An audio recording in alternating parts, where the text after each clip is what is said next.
So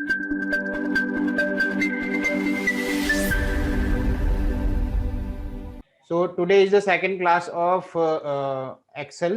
ठीक है, first class में हमने बेसिकली क्या सीखा था, अपना स्ट्रक्चर, ये सीखा था ना, स्ट्रक्चर ऑफ एक्सेल। एक्सेल के बारे में बेसिक जाना था, ठीक है। और एक्सेल के ये होम टैब हमने सारे कनेक्ट किए थे कि होम टैब में क्या होता है, ठीक है। और ओपन कैसे करते हैं किसी नई बुक को, और उसे नया कैसे क्रिएट करते हैं, उसको सेव एज कैसे करते हैं।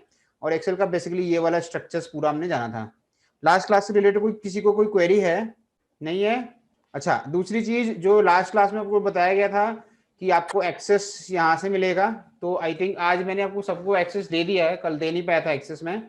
तो जो भी आईप्लैब के स्टूडेंट्स हैं वो आप अपने जो भी लॉगिन करते हो, लॉगिन करके अपना आप ऑल कोर्सेज में जाके अपना जो भी लॉगिन करके अपने कोर्सेज को ओपन करो, और आपको ये डाउनलोडेबल रिसोर्सेज, जैसे आप टैली की क्लासेज में ये करते हो या जीएसटी क्लासेज में करते हो, तो यहाँ से अपने कोर्सेज ये वाले रिसोर्सेज डाउनलोड कर लेना, ठीक है। और जिनको भी एक्सेस नहीं मिला है, 1 2 3 स्टूडेंट थे जिनका पोर्टल पर रजिस्ट्रेशन नहीं हुआ था अभी तक, यस सर, मेरे को नहीं मिला। सर मेरा भी नहीं हुआ।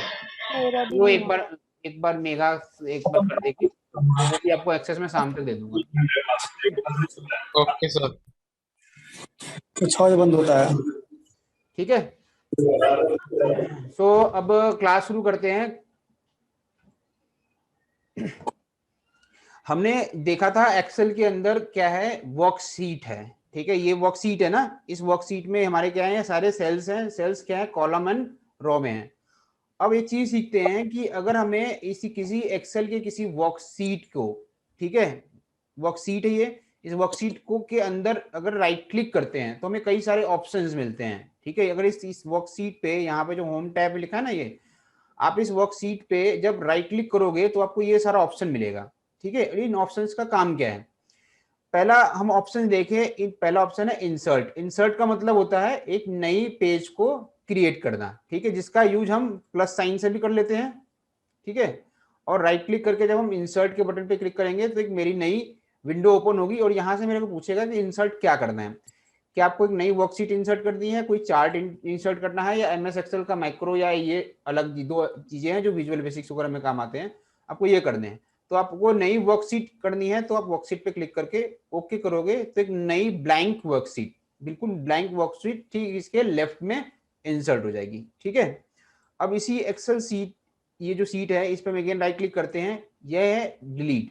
डिलीट का मतलब होता है कि इस सीट को मुझे डिलीट करना है, वर्कबुक नहीं, कौन सा, इस सीट को डिलीट करना है। तो राइट क्लिक करके मैंने इसको डिलीट किया तो सीट मेरी डिलीट हो गई, ठीक है। किसी सीट को अगर आपको रीनेम करना है, यानी कि इसका नाम देना है आपने, तो इस पे राइट क्लिक करके आप रीनेम करोगे तो ये रीनेम आ जाएगा। हमने होम टैब क्लास लिख के एंटर मार दिया तो ये मेरा सीट रीनेम हो गया। मेरा वर्कबुक का नाम सेम रहेगा, जो मैंने वर्कबुक क्रिएट की थी, ये मेरे सीट हो गए। तो जो भी सीट क्रिएट करते हो, उस नई सीट क्रिएट करी तो नई सीट क्रिएट करके राइट क्लिक करके उसको आप कोई सीट का नाम दे सकते हो। जैसे हमने इसका नाम दे दिया सीट 2, ठीक है, कुछ भी करके एंटर मार दिया, ठीक है। फिर उसी तरह आप राइट क्लिक करोगे, मूव एंड कॉपी, ठीक है। मूव एंड कॉपी से पहले ये देखो टैब कलर। टैब कलर का मतलब है जब होता है कि जब हम बहुत सारी सीटों पे काम कर रहे होते हैं, ठीक है, हमारे पास बहुत सारी सीटें एक वर्कबुक पे ओपन है, तो अगर मुझे कोई कलर देना है, सपोज करो मैंने एक सीट पे काम कंप्लीट कर लिया है, वो काम अब उस सीट का काम अब कंप्लीट हो गया, ठीक है, तो मैं इसको राइट क्लिक करके उसे ग्रीन कर सकता हूँ कि ये वाला सीट मेरा, ये सीट पे जो वर्किंग करनी थी मुझे, वो मैंने ग्रीन कर ली, और इस वाली वर्कशीट पे मेरी वर्किंग अभी थोड़ी सी बाकी है, या मेरी कोई इंपॉर्टेंट कुछ मेरे को इन्फॉर्मेशन शेयर करना है किसी सीट के साथ, तो मैं राइट क्लिक करके उसको उस कलर का, बेसिकली उस टैब को उस कलर का चेंज कर सकता हूँ जिस कलर में भी मैं चाहता हूँ। तो मैं अपने टैब को, इस सीट के जो टैब है इसको मैं क्या कर सकता हूँ, कलर दे सकता हूँ अपने अकॉर्डिंग, जो मुझे कलर देना है, ठीक है। तो सीट का कलर आप कैसे करोगे, राइट क्लिक करके टैब कलर में जाओगे और टैब कलर में जाके ये काम आप अपडेट करोगे, ठीक है। फिर अगर राइट क्लिक करें तो मेरे पास आता है हाइड। अगर आपको कोई सीट हाइड करनी, जैसे ये देखो सीट नंबर 2 है, मुझे ये इस टैब में सीट नंबर 2 डिलीट नहीं करना, सीट नंबर 3 डिलीट नहीं करना, मुझे तो इसे क्या करना है, हाइड कर देना है, ये किसी को दिखे ना, तो मैं क्या करूंगा, राइट क्लिक करके इसे हाइड कर दूंगा। तो ये सीट मेरा हाइड हो गया ना हाइड। अब आपको दिख रहा है यहाँ पे सीट नंबर 3 नहीं दिख रहा, तो ये सीट नंबर 3 क्या है, हाइड है। वापस इसे अनहाइड करना है तो आप किसी भी सीट पे राइट क्लिक करो और अनहाइड के बटन पे जब क्लिक करोगे तो आपके पास एक डायलॉग बॉक्स आएगा, उसमें आ रहा है कि आपको कौन सी सीट अनहाइड करनी है। तो मेरे को ये कौन सी सीट अनहाइड करनी है, सीट 3। तो मैंने ओके किया तो मेरी सीट वापस आ गई। मैं मल्टीपल हाइड भी कर सकता हूं और मल्टीपल अनहाइड भी कर सकता हूं।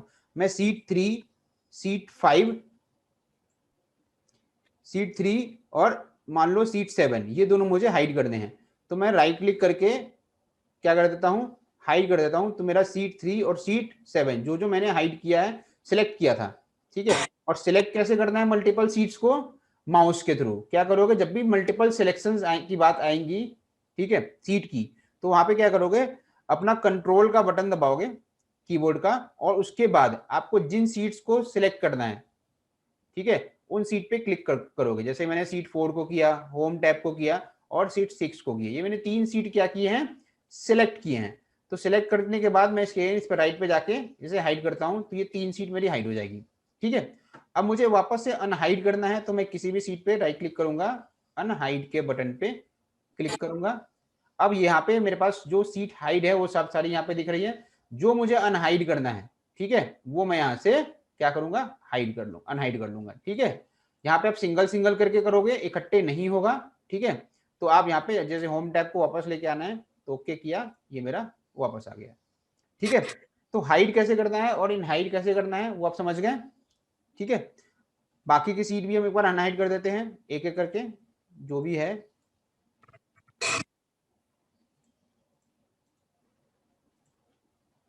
सीट 3,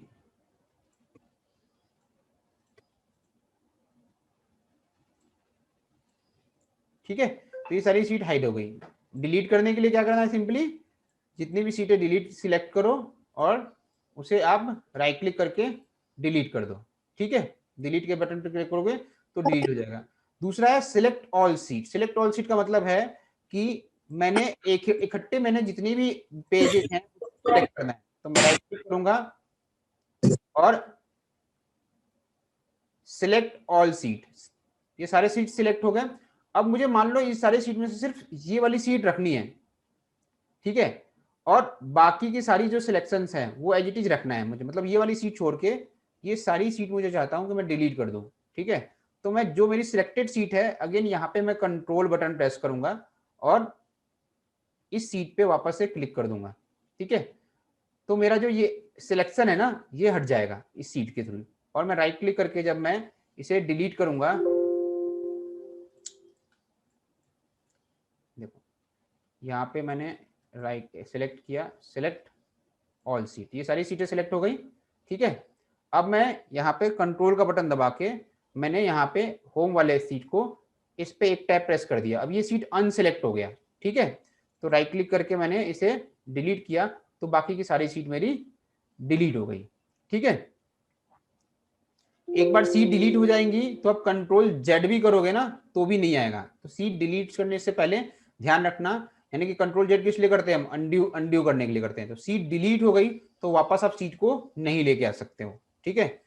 प्लस साइन से मेरा सीट नया क्रिएट होता है, ठीक है। अब एक सीट को दूसरे सीट के में मूव करना है, जैसे मुझे यहाँ से होम टैब के सीट को मुझे यहाँ लेके आना है। तो सिंपली अपने क्या करना है, यहाँ पे क्लिक करना है और इसे लेफ्ट क्लिक दबा के रखो, और जहां भी इसको मूव करना चाहते हो उसे आप लेफ्ट या राइट को मूव करो, और जहां भी रखना चाहते हो यहाँ ले आके आप लेफ्ट क्लिक छोड़ दो तो आपका सीट ये मूव हो जाएगा, ठीक है। वापस से लेके आना है, वापस से लेके आ जाओ। तो सीट की मूविंग कैसे करनी है आपको, इन बिटवीन वर्क सीट तो समझ में आ गया कि इन बिटवीन वर्क सीट कैसे करूंगा। तो सीट की मूविंग मैं कुछ ऐसे करूंगा, यहाँ से क्लिक करूंगा, जिस सीट की रिक्वायरमेंट होगी उस सीट को मैं सिलेक्ट करूंगा और इसे लेफ्ट या राइट को मैं ड्रैग करूंगा और ले जाके जब लेफ्ट क्लिक को रिलीज करूंगा तो मेरा सीट मूव हो जाएगा, ठीक है। क्लियर है सबको? Yes sir. तो ये तो रही थी सीट की भाई, कि सीट को मूव करना है किसके, विद इन द वर्कबुक, ठीक है। सीट को मूव करना है विद इन द वर्कबुक। तो राइट क्लिक में मेरे पास एक था इंसर्ट, वो देख लिया हमने, डिलीट देख लिया, रीनेम देख लिया, ठीक है। व्यू कोड आपके लिए नहीं है, ये व्यू कोड विजुअल बेसिक्स जो पढ़ते हैं और जो कोडिंग करके इसमें मैक्रो का काम करते हैं, एडवांस मैक्रो का, उनके लिए ये व्यू कोड के ऑप्शंस आते हैं। ठीक है।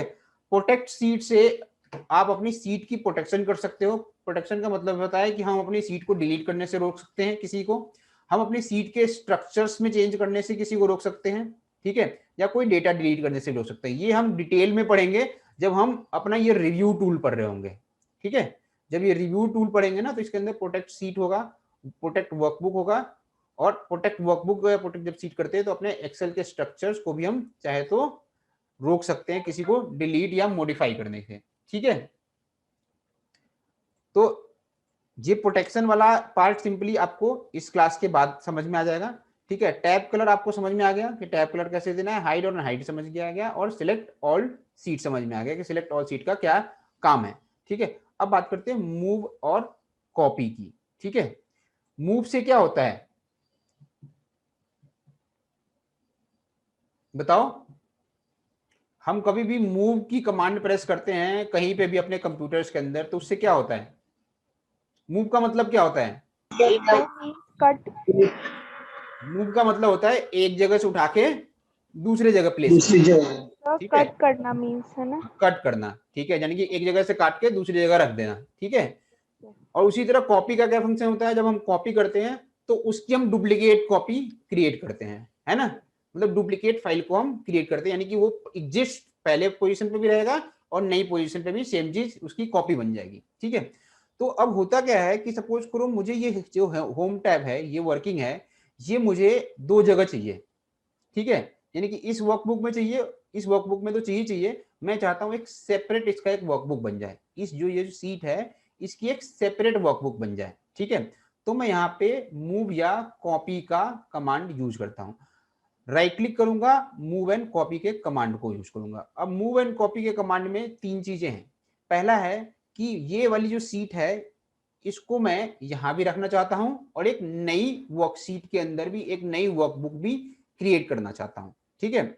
दूसरा है कि मैं इस वर्कबुक को, इस ये जो सीट है, ठीक है, इसको मैं सेपरेट लोकेशन पे लेके जा रहा हूं, यानी कि इसको मैं मूव कर रहा हूं, यहां से हटा के कहीं और लेके जा रहा हूं, किसी और फोल्डर में या किसी उसी वाले फोल्डर में एक नए वर्कबुक के नाम से क्रिएट करना चाहता हूं। ठीक है। तो उसे हम क्या कहते हैं? मूव। ठीक है। तो जब आप चाहते हो कि ये सीट यहां भी रहे और नई लोकेशंस पे एक नई वर्कबुक बन जाए, या दूसरे वर्कबुक में ये एक उसकी डुप्लीकेट कॉपी क्रिएट हो जाए, ठीक है, तो आप क्रिएट कॉपी का कमांड प्रेस करोगे। ये क्रिएट कॉपी है ना, इस क्रिएट कॉपी पे आप क्लिक करोगे, इसे चेक करोगे। लेकिन जब चाहते हो कि ये वाली जो सीट है ये हटके मुझे कहीं और चली जाए, ठीक है, इस वर्कबुक में ना रहे वो, ठीक है, तब आप ये वाला चेक ऑप्शन क्रिएट नहीं करोगे। दूसरा है कि इस वाली सीट को मैं आपस में इधर उधर भी इंटरचेंज करने के लिए मैं चाहता हूं डायरेक्टली ये कहां पहुंच जाए, लास्ट में। ठीक है। तो मैं क्या करूंगा, यहाँ पे क्लिक करके इसे ओके करूंगा। ठीक है। तो ये मेरी सीट सबसे लास्ट में पहुंच गई। बाकी ये लेफ्ट क्लिक से भी आप प्रेस करके कर सकते हो। तो मूव एंड कॉपी में आपको मूव कब करना है, जब आपको ये इंफॉर्मेशन यहां न चाहिए, कहीं और चाहिए, किसी और वर्कबुक में चाहिए या एक नई वर्कबुक चाहिए। ठीक है। और कॉपी का क्रिएट का कमांड कब करोगे, जब आपको ये इंफॉर्मेशन ये सीट आपको यहां भी चाहिए और आपको किसी नए लोकेशन पे नई वर्कशीट के अंदर चाहिए या एक नई ऑफिस चाहिए। अब पहला ऑप्शन ये है कि ये जो होम टैब है मुझे किसी नई वर्कबुक में चाहिए, मतलब इसका एक नया वर्कबुक क्रिएट हो जाए। ठीक है। तो मैं यहाँ पे क्रिएट ए कॉपी का कमांड यूज नहीं करूंगा। ठीक है। मैं यहाँ पे सबसे पहले जाऊंगा यहाँ पे कि मैं क्या चाहता हूं। अभी जो आपका डिफॉल्ट टैब है, अभी जो डिफॉल्ट बुक है वो कौन सा है? Home tab. होम टैब के अंदर ये सारी सीट्स मेरी गिवन है ना, सारी सीट्स हैं आपके पास। तो अब मुझे क्या चाहिए कि ये वाला जो वर्कशीट है ये किसी नए वर्कबुक में इंसर्ट हो जाए और यहाँ से हट जाए। ठीक है। इसका एक नया वर्कबुक क्रिएट हो जाए। तो मैं यहाँ से टू बुक में न्यू बुक पे क्लिक करूंगा। अब इस न्यू बुक में कोई पेजेस नहीं है अभी। ठीक है। और यहाँ से इस बॉक्स को मैं अनचेक रखूंगा। क्यों? क्योंकि मुझे कॉपी नहीं चाहिए। मैं इसे ओके करता हूं। जैसे ओके करता हूं देखो एक नई वर्कबुक बनी, किस नाम से? ऊपर देखो बुक 1 है ना, यहाँ पे ये बुक 1। अब मेरे पास एक्सेल में दो बुक है, एक होम टैब के नाम से है और दूसरा बुक 1 के नाम से है ना, बुक 1 के नाम से।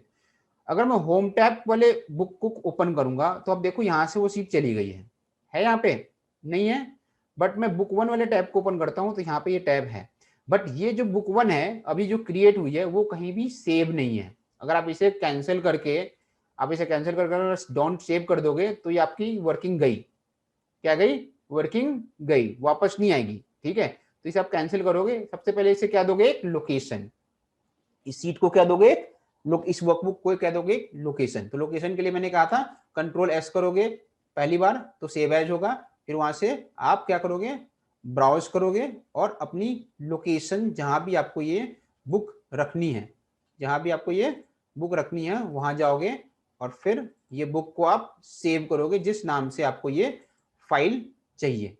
ठीक है, जिस नाम से आपको ये फाइल चाहिए, सपोज करो मैं डे 2 है ये हमारा डे 2, ठीक है, एक्सेल क्लास। ठीक है, तो यहाँ पे मैं इसको होम टैब प्रैक्टिस के नाम से सीट रखता हूँ और सेव टाइप में जाके सेव कर देता हूँ। अब ये बुक जो है अब ये किस नाम से हो गई, होम टैब प्रैक्टिस के नाम से। अगर हम फोल्डर ओपन करेंगे अपना, ठीक है, तो आप देखोगे फोल्डर में आपके पास यहाँ पे वो वाली बुक क्रिएट हो जाएगी।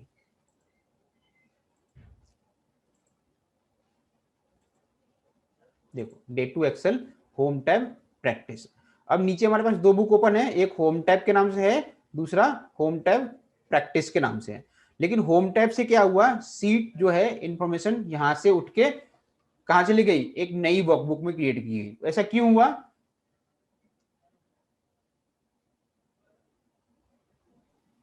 Because we moved the sheet. एक एक करके बोलो, बिकॉज क्यों हुआ ऐसा, Because you moved the sheet. हाँ, because we move the sheet, हमने मूव का कमांड प्रेस किया, तुमने क्रिएट कॉपी का कमांड प्रेस नहीं किया था। ठीक है, हमने क्रिएट कॉपी को अनचेक रखा था। अब ये सीट मुझे मान लो ये वाली जो सीट है इसमें मैंने वर्किंग की, अब मैं चाहता हूं कि ये जो वर्किंग सीट है ये वापस से जो मेरी होम टैब वाली वर्कबुक है उसके अंदर भी इसकी डुप्लीकेट कॉपी क्रिएट हो। ठीक है, तो मैं अगेन यहाँ राइट क्लिक करूंगा, मूव एंड कॉपी के कमांड को प्रेस करूंगा। ठीक है, अब यहाँ से मैं क्या चाहता हूं, मैं चाहता हूं कि ये वाली जो सीट है होम टैब ये मेरी किस वर्कबुक में रहे, होम टैब वाले वर्कबुक में भी आ जाए। तो उसको आपको ओपन करके रखना पड़ेगा, जिस वर्कबुक में आप चाहते हो कि ये वाली सीट मेरी मूव हो वो वर्कबुक आपकी ओपन होनी चाहिए। जब ओपन होगी तभी वो यहाँ पे दिखाएगा टू बुक में आपके वो वाली बुक भी जिसमें आप मूव करना चाहते हो या उसकी डुप्लीकेट कॉपी क्रिएट करना चाहते हो। तो मैं होम टैब में चाहता हूँ, अब होम टैब में मैं कहाँ चाहता हूँ, मैं चाहता हूँ ये होम टैब में यहाँ रहे इसके पहले। ठीक है, तो मैं यहाँ पे रख के क्रिएट कॉपी का कमांड डालूंगा। क्रिएट कॉपी से क्या होगा, ये मेरी सीट यहाँ भी रहेगी, इस वाले टैब में भी, इस वाले वर्कबुक में रहेगी और इस वाले वर्कबुक में भी रहेगी। तो अब यहाँ पे रख के मैंने ओके किया तो देखो ये सीट 13 से ठीक पहले आ गई, ये सीट यहाँ भी है होम टैब की वाली सीट, और मेरी अगर मैं इस होम टैब प्रैक्टिस वाली सीट खोलूंगे, ये वाली सीट देखो होम टैब प्रैक्टिस के, और ये सीट आपको यहाँ भी मिल रही है। क्यों हुआ, क्योंकि यहाँ पे हमने क्रिएट ए कॉपी का ऑप्शन चूज किया था। ठीक है सर, इसमें मल्टीपल कॉपी भी हम ऐसे मूव कर सकते हैं? हाँ, मल्टीपल भी मूव कर सकते हो। देखो करके, एक कर दिया, दो कर दिया, राइट क्लिक, तीन कर दिया, राइट क्लिक है मूव एंड कॉपी। ठीक है, कहाँ पे लेके जाना है, तो होम टैब प्रैक्टिस में क्रिएट अ कॉपी। ओके, देखो ये सीट यहाँ भी आ गई, होम टैब प्रैक्टिस में आ गया ना ये तीनों सीट 9, 10, 11। ठीक है, और यहाँ भी है। तो मल्टीपल के लिए क्या करना था आपको, सिंपली लेफ्ट क्लिक करना है माउस का और साथ में क्या यूज करना है, कंट्रोल का बटन। ठीक है, कंट्रोल का बटन यूज करो, जितनी जो सीट चाहते हो मल्टीपल उसको सिलेक्ट करो और राइट क्लिक करके अपना काम करो। ठीक है, अगर जब भी कभी है ना, हमें जब भी कभी डेटा इकट्ठे किसी पीडीएफ में चाहिए होता है, जैसे कि मेरी बहुत सारी इंफॉर्मेशन हैं सीट पे, जैसे कि मान लो मैं ये वाला फाइल ओपन करता हूँ, मल्टीपल सिलेक्शन का यूज कहाँ आता है, जैसे मान लो हमने ये कीबोर्ड प्रैक्टिस की सीट है। ठीक है, और मैं चाहता हूँ इन सबको प्रिंट करना है। ठीक है, तो मैं सबको सिलेक्ट करूंगा, सारी वर्कबुक को इकट्ठे चाहता हूँ प्रिंट करना, क्या 4-5 पेजेस को चाहता हूँ, तो मैं एक एक करके मल्टीपल्स क्या करूंगा, सपोज मुझे को एक्सरसाइज 1 और एक्सरसाइज 3 और एक्सरसाइज 5 का मुझे प्रिंट चाहिए। ठीक है, या मुझे इसको मूव करना है या प्रिंट चाहिए, तो तीनों को मैंने मल्टीपल सिलेक्शन किया और यहाँ पे जाके मैं जब प्रिंट का कमांड दूंगा, यहाँ पे प्रिंट, जब इसे प्रिंट करूंगा तो मेरी एक्सरसाइज 1, 2 और 3 ही प्रिंट होगी, ठीक है, बाकी के सीट मेरे प्रिंट नहीं होंगे। तो ये सिलेक्शन से आपको ये फायदा होता है, ठीक है। तो ये समझ गए आप, yes sir. Yes, sir. Move कैसे करना है, क्रिएट कैसे करना है, बहुत ज्यादा यूज आता है जब आप Sir, काम, हाँ जब आप काम कर रहे, मल्टीपल सिलेक्शन का एक बार फिर से बताना। मल्टीपल सीट सिलेक्शन का, हम्म। मल्टीपल सीट सिलेक्शन में कुछ नहीं करना है आपने, आपको जो सीट सिलेक्ट कर दी है उसके लिए क्या है, प्रेस करोगे पहले कंट्रोल, ठीक है, कंट्रोल का बटन प्रेस करके रखो और जो भी सीट सिलेक्ट करना चाहते हो उस सीट पे लेफ्ट क्लिक करो। जैसे मैं सीट 9 चाहता हूं तो मैंने यहाँ लाइन किया, और मैं सीट होम टैब का चाहता हूं तो मैंने ये होम टैब के सीट को सिलेक्ट किया, 2 सीटें मेरी सिलेक्ट हो गई। तो इससे हम मल्टीपल सिलेक्शंस अपनी सीट की कर सकते हैं। मल्टीपल सिलेक्शंस के लिए हमेशा ध्यान रखो कैसे क्या रखना है, आपको कंट्रोल और लेफ्ट क्लिक का यूज करना है। जैसे हमने लास्ट क्लास में सीखा था ना, जब मुझे मल्टीपल सिलेक्शंस अलग अलग सेल्स में करने होते हैं, जैसे मुझे इस सेल्स का ये सेल और ये सेल, जैसे हम 3 सेल को क्या करते हैं, हम मान लो ये रेड कर दिया और इन तीनों का मुझे टोटल चाहिए, तो मैं ये वाला सेल प्लस कंट्रोल का बटन दबाऊंगा, फिर लेफ्ट क्लिक और फिर लेफ्ट क्लिक, कंट्रोल का बटन छोड़ना नहीं है, ये तीनों सेल मेरे सिलेक्ट हो गए। तो मल्टीपल सिलेक्शंस के लिए हम कंट्रोल का कमांड यूज करते हैं, control plus left click of mouse, Okay, sir. ठीक है। अब हम दूसरी, अब चलो ये समझ में आ गया। तो यानी कि हमारे टैब जो थे नीचे, ये नीचे के जो टैब थे वो सारे हमारे अब कंप्लीट हो गए। अब हम बेसिकली अपने टूल्स में बढ़ते हैं। ये जो टूल्स दे रखे हैं उन टूल्स में देखते हैं। टूल्स में सबसे पहले देखेंगे हम फॉन्ट टूल का यूज और अलाइनमेंट टूल्स का यूज, ठीक है, कि अपने फॉन्ट को हम कैसे सेटअप करते हैं और फॉन्ट टूल का यूज क्या है। आप लोग मोस्टली लोग इससे ऑलरेडी फैमिलियर होंगे फॉन्ट टूल से कि इसका क्या यूज होता है, फिर भी एक बार हम इसको देख लेते हैं। सबसे फॉन्ट टूल में सबसे पहले हमारे होम टैब में क्या गिवन है, फॉन्ट में ये, यानी कि इसको क्या बोलते हैं हम, फॉन्ट टाइप। फॉन्ट टाइप क्या रखना चाहते हैं, फॉन्ट टाइप के लिए आपके पास सिंपली आपको जब भी कोई फॉन्ट अप्लाई करना है या कोई भी फॉर्मेटिंग अप्लाई करनी है तो आपको सबसे पहले काम क्या करना है, अपने सेल का सिलेक्शन करना है कि आप कौन से सेल पे, एक सिंगल सेल या सेट ऑफ सेल पे आप वो फॉन्ट या फॉन्ट टाइप या फॉर्मेटिंग आप अप्लाई करना चाहते हो। तो मुझे अगर इस एबीसी लिमिटेड का फॉन्ट टाइप चेंज करना है तो मैं जहां पे ये एबीसी लिमिटेड लिखा हुआ है, ये किसमें लिखा हुआ है, ये बी नंबर सेल के 4 नंबर रो पे लिखा हुआ है, तो मुझे इस सेल को एक्टिव करना होगा, इसको बोलते हैं एक्टिव करना। इस सेल को मैंने एक्टिव किया, अभी सेल कौन सा सिलेक्टेड है, सिर्फ B4, तो B4 को मैंने सिलेक्ट किया। उसके बाद मैं यहाँ पे जाता हूँ फॉन्ट टाइप में, इस फॉन्ट टाइप का ये जो ड्रॉप डाउन बटन है इस पे मैं क्लिक करता हूँ, जो मुझे चाहिए, ठीक है, उसे मैं यहाँ पे सिलेक्ट करके ओके करता हूँ, तो ये फॉन्ट है। दूसरा आपके पास ऑप्शन है, इस फॉन्ट टाइप में अगर आपको फॉन्ट टाइप का नाम पता है, जैसे मुझे इसको टाइम्स न्यू रोमन में रखना है, तो मैं यहाँ पे टाइम्स न्यू रोमन जब टाइप करूंगा तो ये आ जाएगा, इंटर मारोगे ये टाइम्स न्यू रोमन पे चला जाएगा, ठीक है। यहां से हम करते हैं अपनी फॉन्ट साइज का सेटअप, ठीक है, अपने फॉन्ट साइज को इंक्रीज करते हैं। तो मुझे अगर इसके फॉन्ट साइज को इंक्रीज करना है एबीसी को, तो मैं क्या करूंगा, यहाँ से ये जो दे रखे हैं इनमें से जो फॉन्ट साइज चाहिए, जैसे जैसे मैं स्क्रॉल करूंगा वैसे, अब देखो इसका साइज इंक्रीज होगा, वैसे वैसे इसका साइज डिक्रीज होगा, ठीक है। तो मुझे 20 मुझे ठीक लग रहा है तो मैंने 20 कर दिया। दूसरा आपके पास ऑप्शन है ये प्लस, ए प्लस और ए माइनस का। यहां से जब आप सेल सिलेक्टेड सेल को पे लेफ्ट क्लिक एक बार प्रेस करते हो तो एक साइज इंक्रीज होता है, ठीक है, बाई 2 नंबर से, ठीक है, दो नंबर ऐड होंगे, फिर एक बार करोगे 24 हो गया, फिर दूसरी बार करोगे 26 हो गया, ऐसे करके ये मल्टीपल जो इसके अंदर गिवन है, जो यहाँ पे गिवन है, जो यहाँ पे गिवन है उसके अकॉर्डिंग ये फॉन्ट को इंक्रीज करेगा और इससे डिक्रीज होगा, इससे इंक्रीज होगा और इससे डिक्रीज होगा, ठीक है, क्लियर है। लेकिन अगर मुझे किसी ने बोल दिया कि नहीं इसका फॉन्ट साइज तो क्या करो, इसका फॉन्ट साइज तो मुझे चाहिए 17.35, तो उस केस में क्या होगा, सर उस पर क्लिक करके नंबर लिख दो बस। बिल्कुल करेक्ट, यहाँ पे आपने सेल पे सिलेक्ट करना है और इस बॉक्स पे, जैसे यहाँ पे बॉक्स में हम टाइप कर रहे थे उस तरह इस बॉक्स में मैंने बोला 17.35, ठीक है, और इंटर कर देंगे तो ये 17.35 नंबर फॉन्ट साइज में सेलेक्ट मतलब इंटर हो जाएगा। तब अब इसका फॉन्ट साइज क्या है 17.35 यानी कि 5। ठीक है, उसी तरह इसका करना है आपको ये वाले। ठीक है, तो उसी तरह आप इसका इंक्रीज कर सकते हो आप जो चाहते हो। ठीक है, तो ये मेरा फॉन्ट टाइप हो गया, ये मेरा फॉन्ट साइज हो गया। ये किस लिए है, बोल्ड के लिए। ठीक है, किसी भी फॉन्ट को आपको बोल्ड करना है, अगर सपोज करिए मुझे इन सारे जितने भी हेडर है, ये मेरे डेटा का जो हेडर है, इन सबको मुझे बोल्ड करना है, तो मैं मल्टीपल सिलेक्शंस इकट्ठे करूंगा। अब मल्टीपल सिलेक्शंस के लिए मुझे क्या प्रेस करना है, कीबोर्ड का button control shift shift, shift के बाद राइट एरो। ठीक है, मैं राइट एरो एक एक करके जा रहा हूं, लेकिन मैंने कल सीखा था क्या कि कंट्रोल के साथ अगर शिफ्ट का बटन दबा दें तो एक बार में सिलेक्शन हो जाएगी।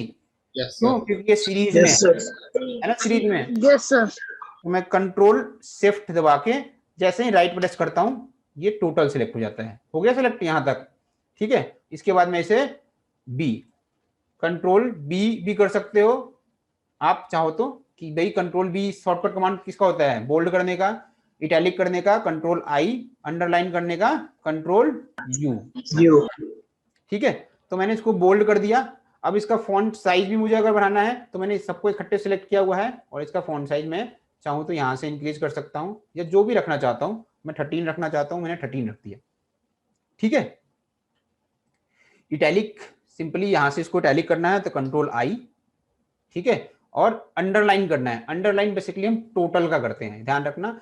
टोटल में अंडरलाइन में ऐसे अंडरलाइन किसी चीज का सकते हैं, बट जब भी आप टोटल कहीं लिखो तो टोटल को अंडरलाइन में रखो, टोटल को अंडरलाइन में रखो। ठीक है, ऐसे फॉर्मेटिंग को। तो ये आपका टोटल क्या हुआ, देखो अंडरलाइन हो गया ना। ठीक है, तो ये हो गया। ये हमारा है किस, ये अगर सिंगल अंडरलाइन और एक डबल अंडरलाइन भी, अगर आप डबल अंडरलाइन रखना चाहते हो तो ये डबल अंडरलाइन,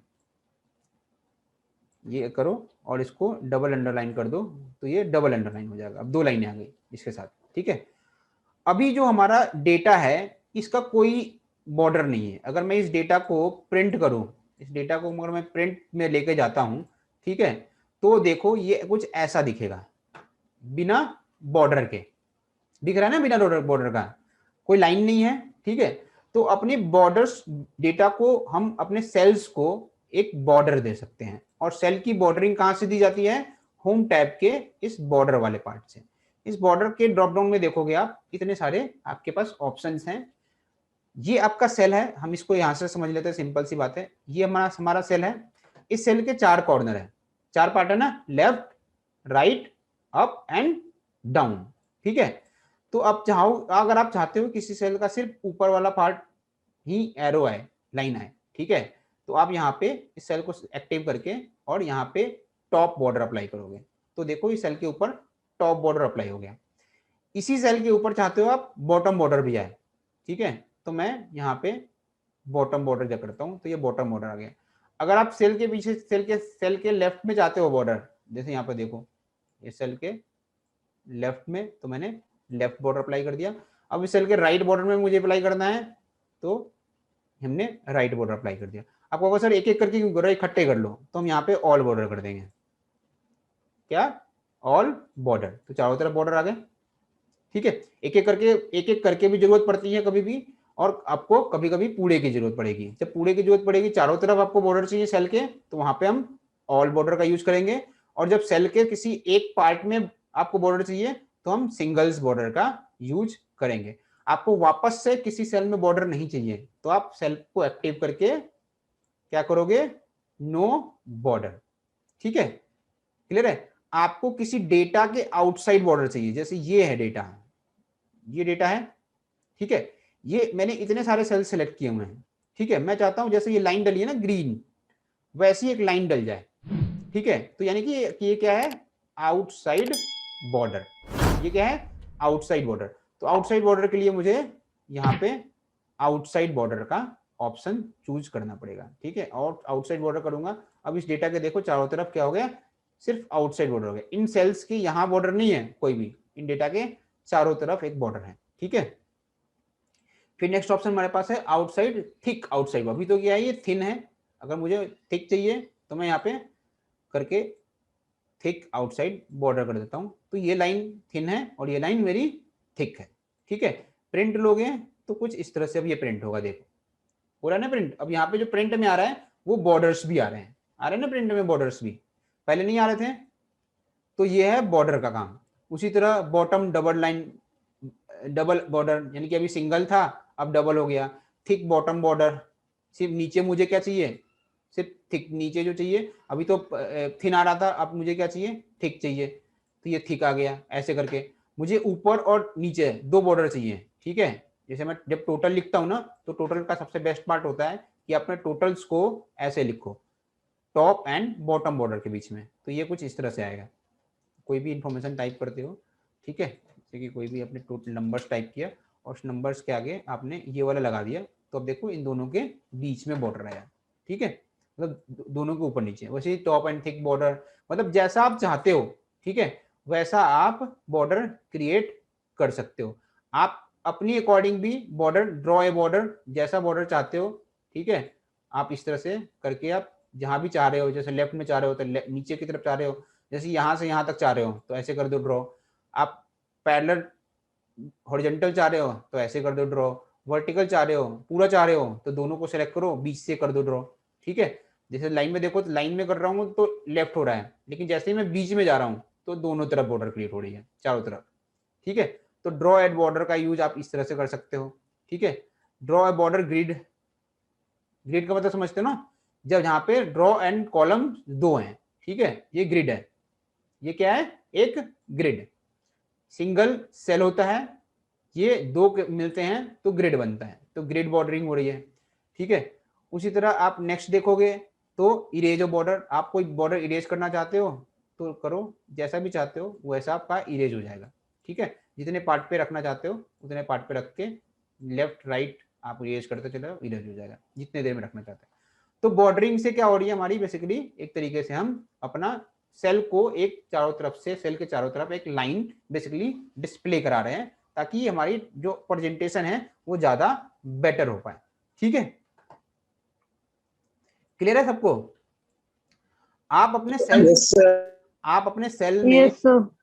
आप अपने सेल में जो भी अप्लाई करोगे बॉर्ड फॉर्मेटिंग, वो सारी की जब भी किसी सेल पे आप कोई क्लिक करोगे ना, जैसे इस सेल पे मैं क्लिक कर रहा हूं तो मेरी इस सेल के ऊपर जो भी फॉर्मेटिंग लगी है, जैसे मैं इसमें मैं बॉर्डर भी दे रहा हूँ सपोज करो ये वाला, और इसके कलर मैंने कुछ ये कर दी, जो भी आप इसमें से जो भी फॉर्मेटिंग अपने अप्लाई कर रखी है वो सारी की सारी हाईलाइट हो जाएंगी। जैसे ही मैं इस सेल पे क्लिक करूंगा, देखो हाईलाइट हो गई।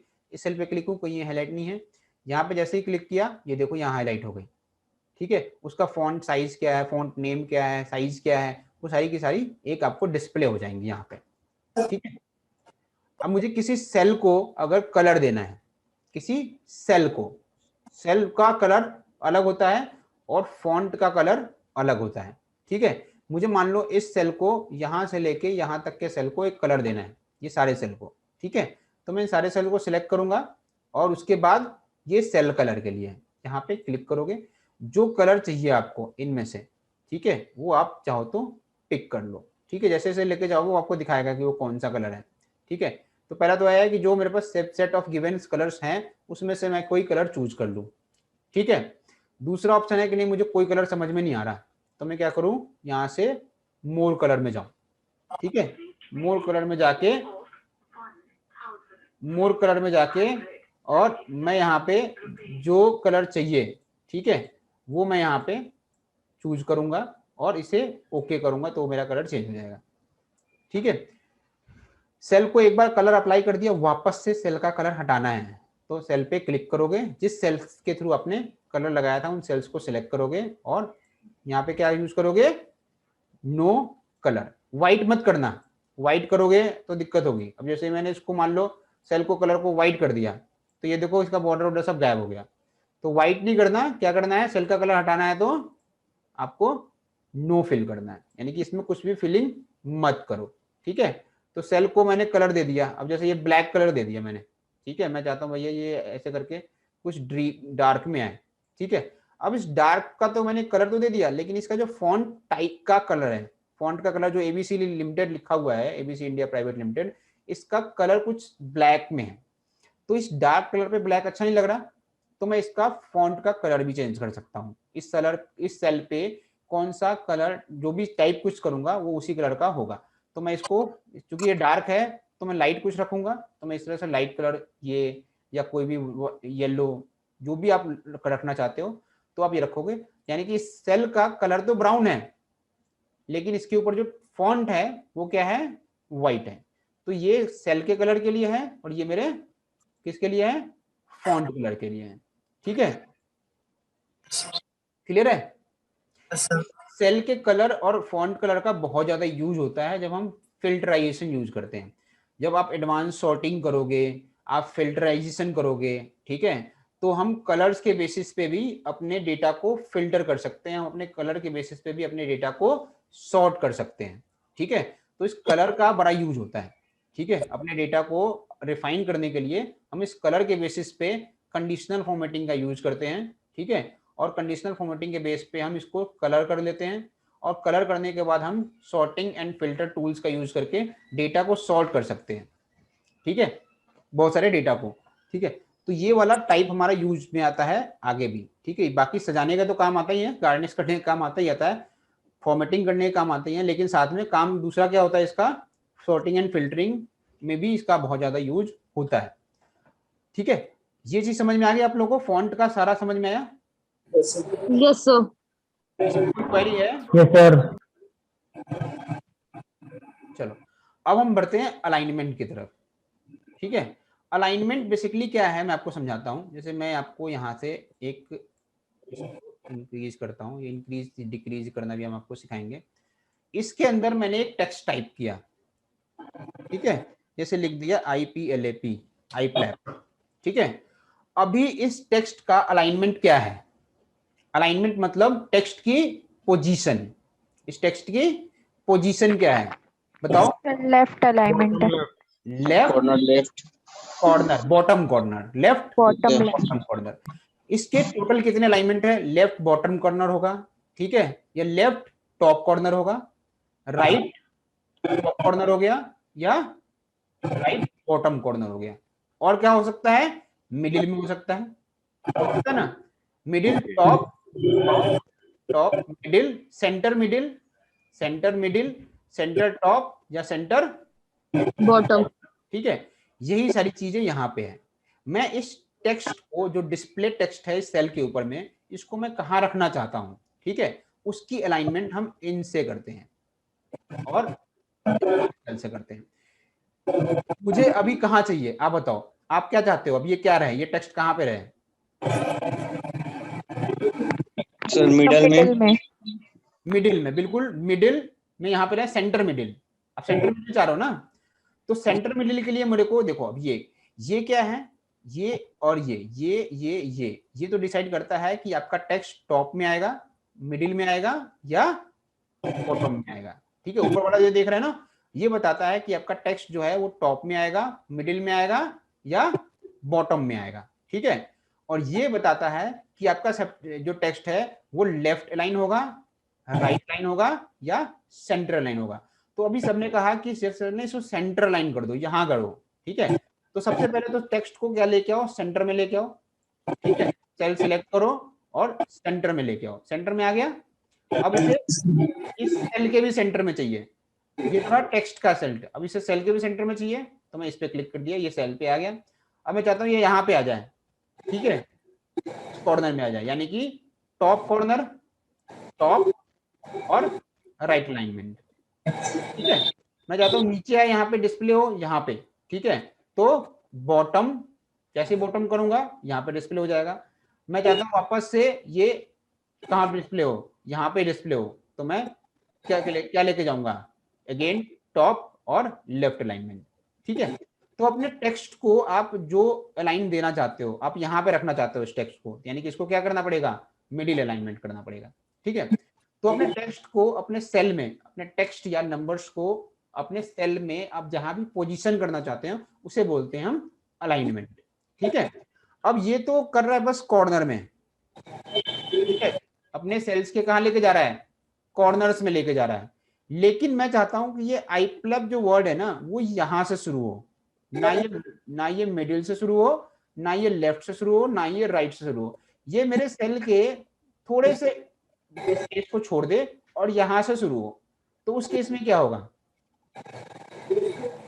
मुझे इन दोनों टूल का यूज करना पड़ेगा, जिसे हम बोलते हैं डिक्रीज इंडेंट और इंक्रीज इंडेंट। यहां से हम अपने इंडेंट को यानी कि स्पेस को डिक्रीज करते हैं और यहां से इंक्रीज करते हैं।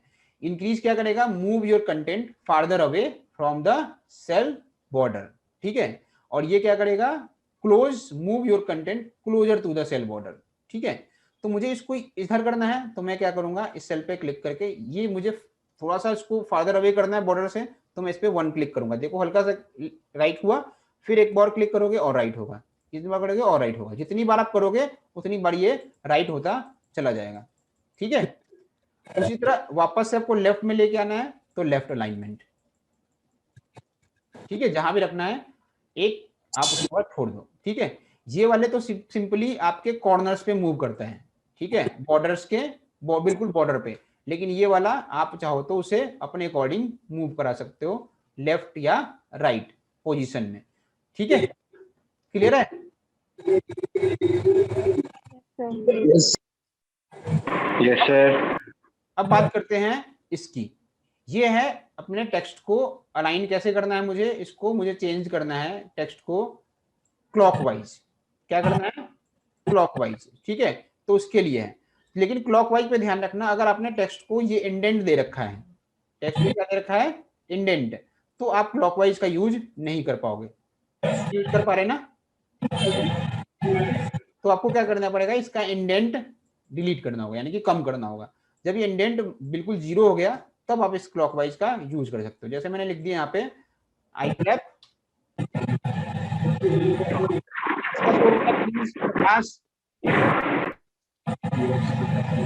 दीपक आप भी अपना माइक ऑफ करो, आपका बहुत शोर है।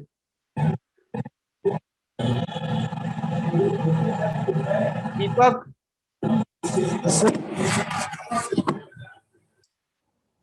Yes sir. माइक ऑफ करो अपना, आपका बहुत बहुत वो है।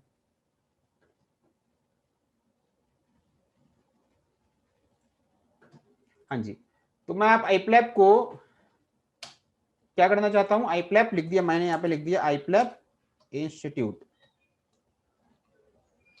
ठीक है। अब मुझे इसकी डायरेक्शन चेंज करनी है, यानी कि जो डायरेक्शन है वो एंगल काउंटर क्लॉकवाइज ऐसे रखना हो, ठीक है। तो ये अब ये मेरा टेक्स्ट ऐसे हो गया, लेकिन इसको मुझे जब तक मेरे सेल्स में स्पेस नहीं होगा तब तक ये ऐसे आपको आधा दिखाएगा। तो मैंने इसको इसके सेल्स के एरिया को, मतलब जो रॉ एरिया था उसको इंक्रीज कर दिया, तो ये मेरा मूव कर रहा है। फिर एंगल क्लॉकवाइज ये ऐसे मूव करेगा, ठीक है। फिर वर्टिकल ऐसे आएगा, फिर रोटेट टेक्स्ट अप ऐसे दिखाएगा, ठीक है। तो जो भी आप जिस डायरेक्शन में भी रखना चाहते हो उस डायरेक्शन में इस टेक्स्ट को चेंज कर सकते हो, ठीक है। वापस से आपको चाहिए तो एंगल ऐसे रखो, ठीक है। तो ये चीजें समझ में आ गई आपको? Yes sir. चलो अब हम नेक्स्ट बढ़ते हैं रैपिंग की तरफ और मर्ज एंड सेंटर की तरफ। मर्ज एंड सेंटर, मर्जिंग का ये हमारे क्या है, अलग अलग सेल्स हैं। ये क्या है, हमारे अलग अलग सेल्स हैं। मुझे जब एक सेल से ज्यादा 2 सेल को मिला के एक सेल बनाना होता है अपनी फॉर्मेटिंग पर्पस के लिए, ठीक है, तब वहां हम यूज करते हैं मर्ज एंड सेंटर या मर्ज सेल का, ठीक है। मर्ज सेल में क्या होता है, हम अपने सेल्स को सिलेक्ट करते हैं जिन सेल्स को मुझे मर्ज करना होता है। अभी जो मेरा डेटा है ये लिखा हुआ ABC इंडिया प्राइवेट लिमिटेड, ठीक है। ये डेटा तो है सिर्फ B नंबर सेल में, है ना, B नंबर सेल में डेटा पूरा, लेकिन मुझे ये पूरे BCDEFGHH यहां तक के सारे हैं। अगर मैं इसे बॉर्डर दूंगा तो ये देखो ये कुछ ऐसे दिखेगा।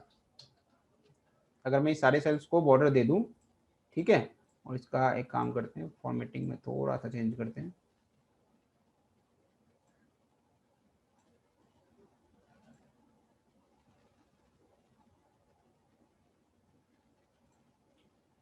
टेक्स्ट डार्क कर देते हैं अब, ठीक है। अब देखो यहाँ पे मैंने बॉर्डर दिए है ना, तो ये ऐसे कुछ आ रहा है ना। अभी अगर हम प्रिंट लेंगे तो कैसा प्रिंट होगा, देखो ये बॉर्डर के साथ प्रिंट हो रहा है इस सेल्स में, क्योंकि अलग अलग सेल्स में बॉर्डर है। डेटा है किस सेल्स में, सिर्फ इस वाले सेल्स में, लेकिन चूंकि डेटा मेरा इस सेल में है और बाकी सेल भी मुझे रिक्वायर्ड हैं प्रिंटिंग के लिए, तो मैं क्या करूंगा, इन सारे सेल्स को सिलेक्ट करूंगा और यहाँ पे क्या करूंगा, मर्ज सेल का यूज करूंगा। मर्ज सेल में क्या होता है, एक सेल से ज्यादा हम जब सेल्स को सिलेक्ट करते हैं तो वो सारे सेल मिलके एक सेल बन जाते हैं, और उस सेल का जो आइडेंटिटी होता है, जो आपने फर्स्ट सेल सिलेक्ट किया है वो बन जाता है। ठीक है, अब इसको मैंने सिलेक्ट किया और यहाँ पे मेरे पास मर्ज एंड सेंटर का ऑप्शन है। मर्ज एंड सेंटर में मेरे पास टोटल 4 ऑप्शन है। पहला ऑप्शन क्या है, मर्ज and centre. Merge and centre क्या करेगा, सारे सेल्स को मर्ज करेगा, ठीक है, और जो डेटा है उसे कहाँ रखेगा, सेल्स के सेंटर में। कहाँ रखेगा, सेल्स के सेंटर में। तो मैंने यहाँ पे मर्ज एंड सेंटर पे जैसे ही क्लिक किया, मेरा देखो ये सारे सेल्स, अब ये यहाँ पे जो सेल्स हैं वो B4 में सिर्फ एक ही सेल है, सी कहीं नहीं है, डी कहीं नहीं है, ई कहीं नहीं, E4 है ही नहीं। अब ये सेल की आइडेंटिटी क्या है, B4, और ये सारे सेल मिलके एक सेल बन गया ना, एक सेल। ठीक है, Yes, sir. अब उसी तरह मान लो ये भी मुझे मर्ज करना है, तो मैं अगेन इसको भी सिलेक्ट करूंगा और अगेन मर्ज एंड सेंटर करूंगा। ठीक है, लेकिन मुझे जो अभी मर्जिंग करनी थी, मैं चाहता था कि मर्ज तो हो, लेकिन जो डेटा है ना, जो डेटा है वो मेरा, उसकी अलाइनमेंट ना मूव हो, उसकी अलाइनमेंट मूव ना हो। अभी क्या हो रहा है, मर्ज एंड सेंटर में 2 कमांड प्रेस हो रही हैं, एक मर्ज भी हो रही है और दूसरी अलाइनमेंट की कमांड प्रेस हो रही है। तो इसलिए क्या हो रहा है, मर्ज हो रहा है और अलाइनमेंट क्या हो जा रही है, सेंटर हो जा रही है। मैं चाहता हूं ये लेफ्ट सेंटरिंग ही रहे, तो यहाँ पे मैं क्या करूंगा, इस वाले यूज करूंगा मर्ज, ये मर्ज सेल। तो जैसे मैं मर्ज सेल पे करूंगा, सेल तो मर्ज हो गई, लेकिन मेरा अलाइनमेंट मूव नहीं हुआ, मेरे अलाइनमेंट में कोई भी चेंजेस नहीं है। ठीक है, क्लियर है सबको? Yes sir. Yes, sir. Yes, sir. अब मुझे वापस से इसको अगर मर्ज करना है, ठीक है, अगर मुझे वापस से किसी सेल को अनमर्ज करना है, फॉर एग्जांपल ये मेरे सारे सेल हैं, ये सारे सेल हैं, ठीक है, इन सारे सेल को मिला के मैंने मर्ज एंड सेंटर कर दिया, ये एक सेल बन गया, ये सारे सेल मिला के एक सेल है।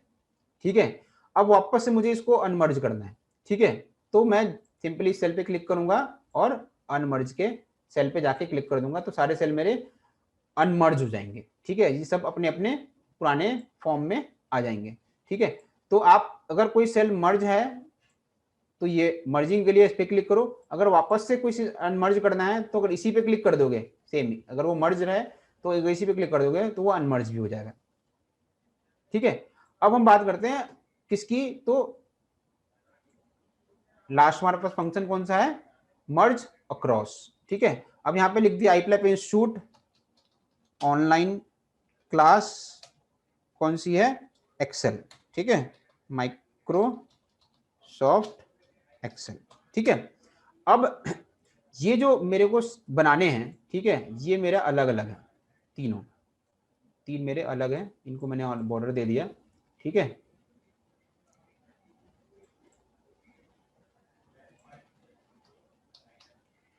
ठीक है,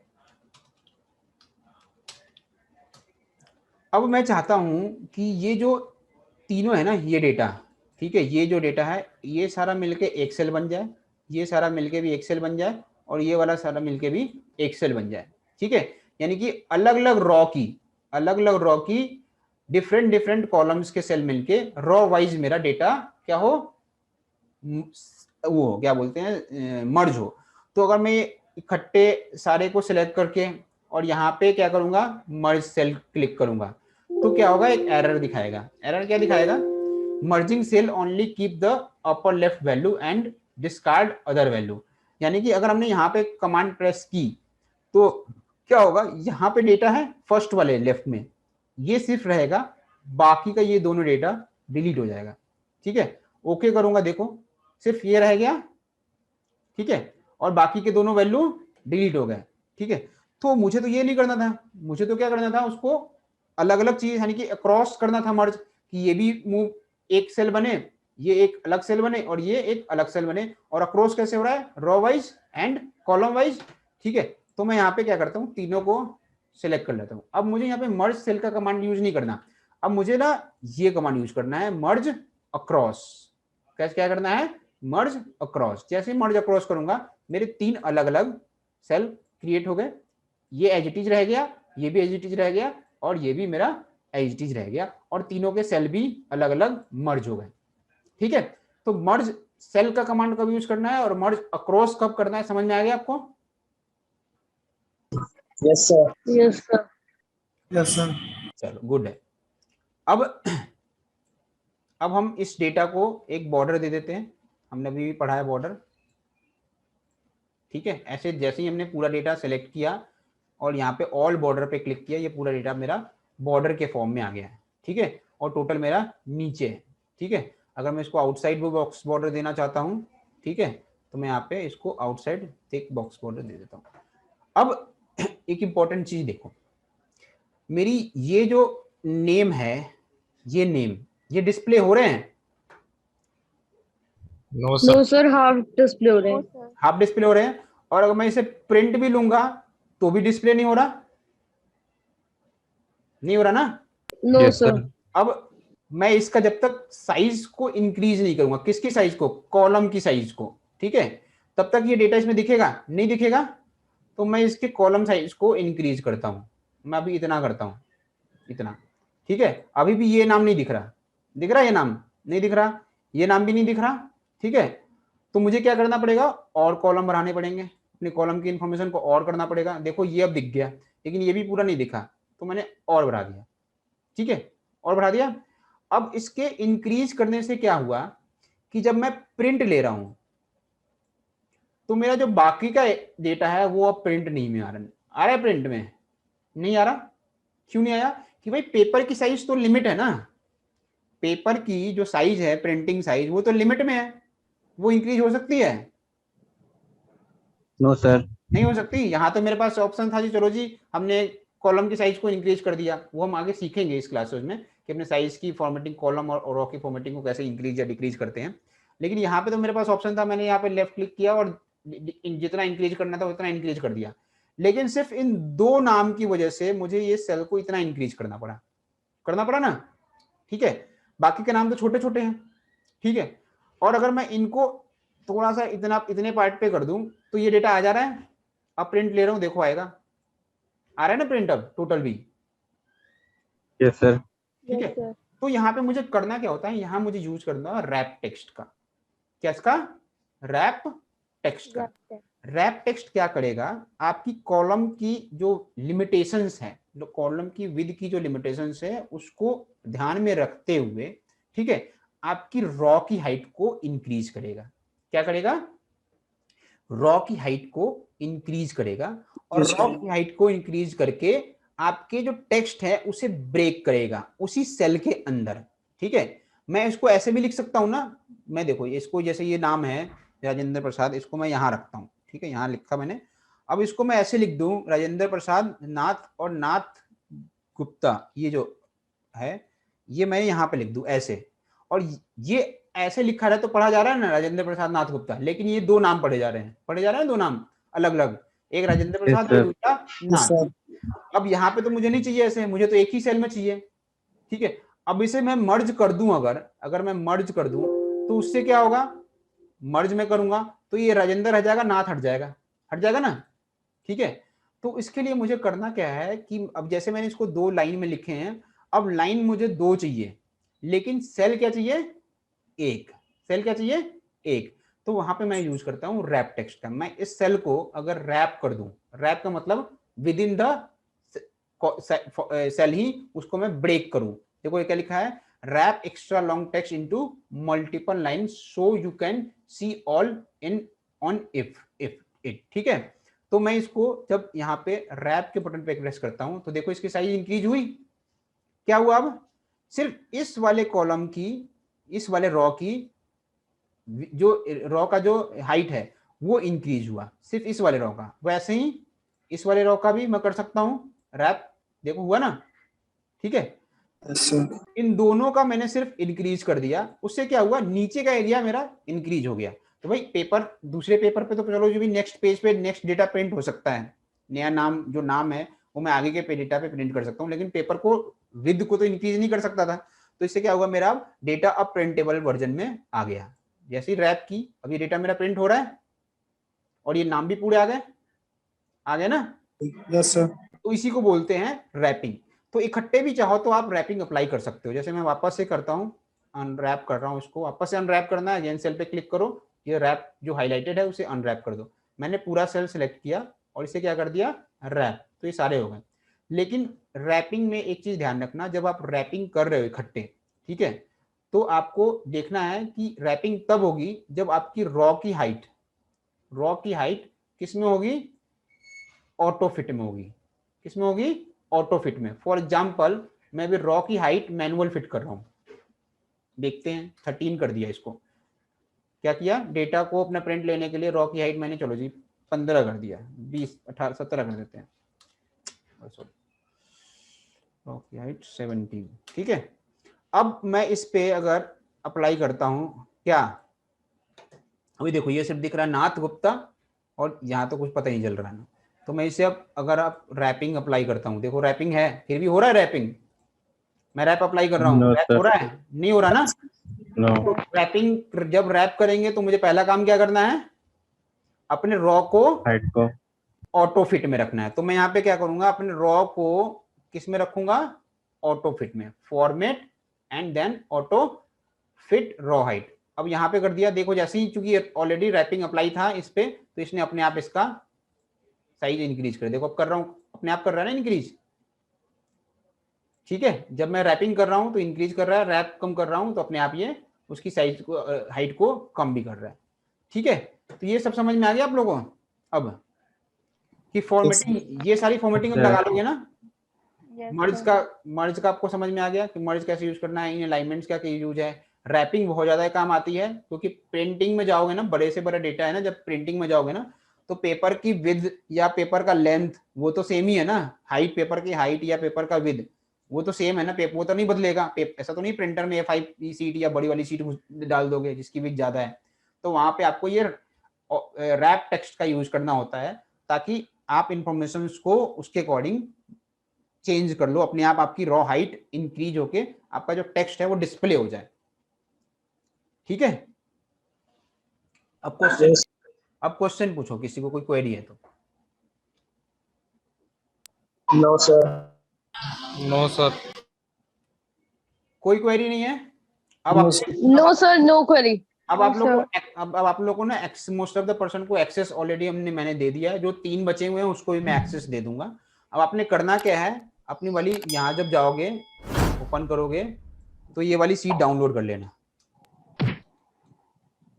होम टैब वाली सीट, ठीक है।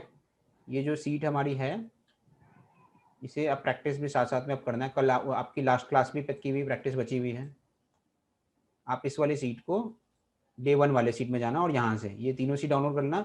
ये जो सीट है ना प्रैक्टिस होम टैब, इस वाले सीट में आपने ये वाली सीट जो मैंने अभी अभी काम आपको कराया है, ये वाले आपको अलाइनमेंट लगाने हैं, लिखे ना सारे, ये आपका टास्क है। जितना हो अभी सिखाया है उतना करते चले जाओ, ठीक है। जितना आपको मैंने अभी सिखाया है उतना आप इसको अभी करते जाओ, ठीक है। जब ये कंप्लीट हो जाएगा, जब ये अभी और भी टूल मैं जब आपको सिखा दूंगा तो आपके बाकी के टास्क भी इसमें कंप्लीट हो जाएंगे। ये कंप्लीट आपका ये टैब और ये टैब की सारी इंफॉर्मेशन इसके अंदर आपको प्रैक्टिस हो जाएगी। क्लियर है?